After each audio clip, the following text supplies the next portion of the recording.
G7, atau Group of Seven, forum yang mungkin telah Anda dengar. Tetapi tahukah Anda bagaimana sejarahnya? G7 berawal pada tahun 1975, di Château de Rambouillet, Prancis. Pemimpin dari 6 negara industri maju, Amerika Serikat, Jepang, Jerman, Prancis, Britania Raya, dan Italia, berkumpul untuk membahas masalah ekonomi dan moneter dunia. Pertemuan ini dikenal sebagai Group of Six, atau G6. Tetapi hanya setahun kemudian, Kanada bergabung, mengubah kelompok ini menjadi G7. Sejak saat itu, setiap tahunnya, para pemimpin G7 bertemu untuk membahas isu-isu kunci seperti ekonomi global, perdagangan, konflik, perubahan iklim, dan lebih banyak lagi. Pada 1997, Rusia diundang untuk bergabung, membuat kelompok ini menjadi G8. Namun, pada 2014, karena aneksasi Rusia terhadap Crimea, Rusia dihapus dari grup ini, mengubahnya kembali menjadi G7. Hari ini, G7 tetap menjadi forum penting bagi negara-negara maju untuk berdiskusi dan menyeimbangkan kepentingan mereka, serta mencari solusi atas tantangan global. Cina, meski kini menjadi ekonomi terbesar kedua di dunia, memiliki struktur ekonomi yang berbeda. Ekonominya masih berada di bawah kontrol kuat pemerintah, berbeda dengan model ekonomi pasar bebas yang diterapkan oleh negara-negara G7. Selain itu, Cina termasuk negara dengan tingkat kekayaan yang relatif rendah per individu sehingga tidak dikategorikan sebagai ekonomi maju seperti negara G7. Sementara itu, Uni Eropa bukan anggota G7 tetapi menghadiri KTT organisasi negara maju tersebut setiap tahunnya. Namun, penting untuk diingat bahwa Cina dan Rusia tidak dapat diabaikan dalam diskusi global.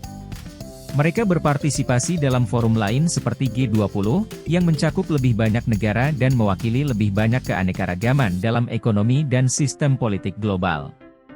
Jika G7 lebih berfokus pada isu-isu politik dan ekonomi yang dihadapi oleh negara-negara industri maju, G20 memiliki cakupan yang lebih luas, termasuk negara-negara berkembang dengan ekonomi yang signifikan. Anggota G20 mewakili sekitar 80% dari produksi ekonomi dunia, hampir 75% dari perdagangan global, dan sekitar 2/3 dari populasi dunia.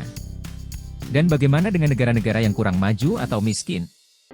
Ya, ada forum seperti G7 dan G20 untuk mereka juga.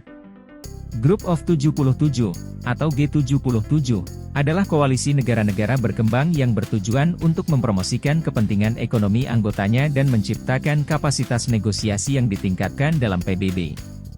G77 dibentuk untuk mempromosikan kepentingan ekonomi kolektif anggotanya dan menciptakan kapasitas negosiasi yang ditingkatkan dalam PBB.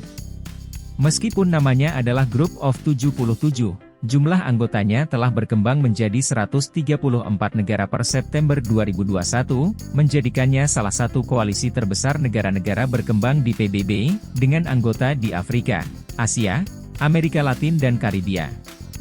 Bolivia, sebagai negara yang memimpin koalisi ini pada tahun 2021, secara resmi dikenal sebagai Ketua G77.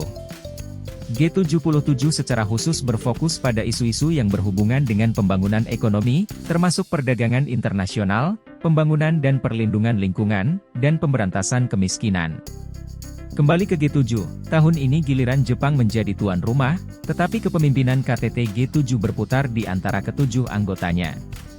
Dua perwakilan dari Uni Eropa juga bergabung pada acara yang akan berlangsung di Hiroshima, kota tempat terjadinya serangan atom pertama di dunia pada akhir Perang Dunia Kedua tersebut. Seperti yang biasa dilakukan dalam beberapa tahun terakhir, pemimpin dari beberapa negara non-G7 dan organisasi internasional juga akan berpartisipasi dalam sesi-sesi tertentu. Para pemimpin membahas berbagai isu, termasuk kebijakan ekonomi, keamanan, perubahan iklim, energi, dan kesetaraan gender.